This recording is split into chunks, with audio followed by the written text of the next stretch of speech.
స్తోత్రమేసయ ప్రియమైన దేవుని బిడ్డలారా, క్రీస్తు నామములో మీ అందరికీ సమాధానం కలుగునుగాక.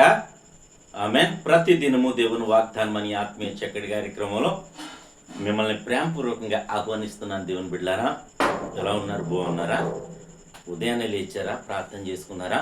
కాసేపైనా మరి దేవుని వాక్యాన్ని మీరు చదువుకున్నారా? ప్రభు మీతో మాట్లాడి మిమ్మల్ని బలపరిచారని నేను ప్రతిదినము మిమ్మల్ని అడుగుతున్నాను. ఎందుకంటే దేవుని కృపను బట్టి, దేవుని దయను బట్టి దినం బ్రతుకున్నాం, చలించుచున్నాం కనుక ఆయన స్తుతించడం మాత్రమే మన పని కనుక ప్రతి ఒక్కరూ ఆయన స్తుతించండి, ఆయన గణపరచండి అని మీకు తెలియచేస్తూ ప్రతి దినము దేవుని వాగ్దానం అని ఆత్మీయ చక్కటి కార్యక్రమంలో మీరు ఎదురు చూస్తున్నారు. వాక్యాన్ని చదువుతున్నాను. ద్వితీయోపదేశకాండము 2వ అధ్యాయము 7వ వచనం. నీ చేతుల పనులన్నిటిలోనూ నీ దేవుడైన యెహోవా నిన్ను ఆశీర్వదించెను. ఈ గొప్ప అరణ్యములో నీవు ఈ 40 సంవత్సరములు సంచరించిన సంగతి ఆయన ఎరుగును. నీ దేవుడైన యెహోవా నీకు తోడై ఉన్నాడు, నీకేమీ తక్కువ కాదు. దేవునికి స్తోత్రం. 40 సంవత్సరాలు అరణ్యంలో దేవుని ప్రజలు మరి ప్రయాణమై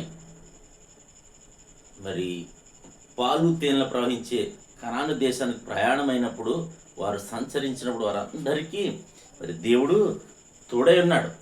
అలా ఇంకేమంటాడంటే, నీకు తోడై ఉంటాడు, నీకు ఏమీ తక్కువ కాదు, నీ చేతి పనులన్నిటినీ ఆశీర్వదిస్తానంటున్నాడు. కనుక ప్రియ దేవుని బిడ్డలారా, ఈ దినము మన పరిస్థితి ఎలా ఉన్నా సరే, నా పరిస్థితి ఎలా ఉన్నా సరే, మరి అధైర్యపడొద్దు, భయం చెందొద్దు.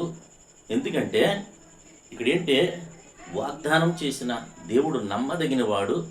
మరి ఆయన నేను ప్రకటిస్తున్న నజరేయుడైన యేసు క్రీస్తు గనక ప్రియ దేవుని బిడ్డలారా, మరి దేవుడు నన్నును ఆశీర్వదించి దేవుని ప్రజలైన మరి మిమ్మలను ఆశీర్వదించాలని మరి ఇతను నన్ను నిలబెట్టుకుని ఉన్నాడు.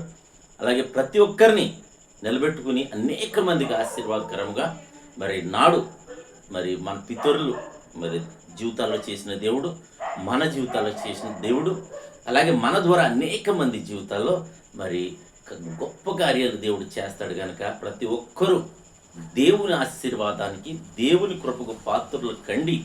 తద్వారా మరి దేవుని యొక్క దీవెనలు మీరు పొందుకుంటారని తెలియజేస్తున్నాను. ఇవన్నీ మీరు పొందుకోవాలంటే దేవునికి దగ్గరగా జీవించి ఆయన స్తుతించడం, ఆయన కనపరచడం మాత్రమే, మరి ఆయన చెప్పినట్లు చేయడమే మన వంతు. గనక మరి కార్యం చేయడం మరి ఆయన చిత్తం గనక ప్రతి ఒక్కరూ దేవునికి దగ్గరగా జీవించి ఆయన మహిమను పొందుకోవాలని, ఆయన మహిమపరచాలని తెలియజేస్తూ దేవుడి మాటలు దీవించుగా ఆమె ప్రార్థన చేసుకుందాం. స్తోత్రము తండ్రి, వందనాలు యేసయ్యా. ప్రతి దినము దేవుని వాగ్దానం అని ఆత్మీయ చక్కటి కార్యక్రమంలో తండ్రి, నీ కృపను బట్టి, నీ దయను బట్టి నీకు వందనాలు. ఏమిచ్చినా నీ రుణం తీర్చను.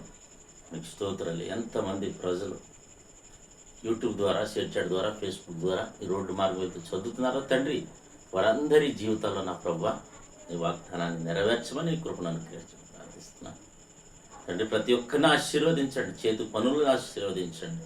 మీ బిడ్డలకు తోడై ఉండండి ప్రభా, నీకు వందనాలు. అలాగే తండ్రి, ఏ వ్యాధుల చేతనైనాను, ఏ కాడి కిందన్నా సరే ప్రభా నలగొట్టబడుతున్నాను ప్రజలందరినీ మీరు దర్శించండి, విడిపించండి. అలాగే ప్రభా మా గ్రామాన్ని, మా రాష్ట్ర దేశాన్ని కాపాడమని, సరిహద్దుల్లో నెమ్మదిని దయచేయమని, అలాగే సంఘాలు, సేవకులను బట్టి కూడా నేను స్తుతిస్తున్నాము తండ్రి. అలాగే ప్రభువా దినం ఎవరైతే మ్యారేజ్ డే బర్త్డే జరుపుకునే బిడ్డలందరికీ క్షేమాన్ని, సమాధానాన్ని ఈ సంవత్సరం అంతయు నీ దయకిరీటం నుంచి మీరు మహిమ పొందమని క్రీస్తు నామములో అడుగుతున్నాము తండ్రి. ఆమేన్. నేను నమ్ముతున్నాను ప్రియ దేవుని బిడ్డలారా, ప్రభు మా అందరినీ దర్శించిన విధానం బట్టి ఆయన స్తుతించండి. అలాగే ఈ వీడియోని అనేక మందికి షేర్ చేయండి. దేవుని కుటుంబాన్ని దీవించునుగాక. ఆమేన్.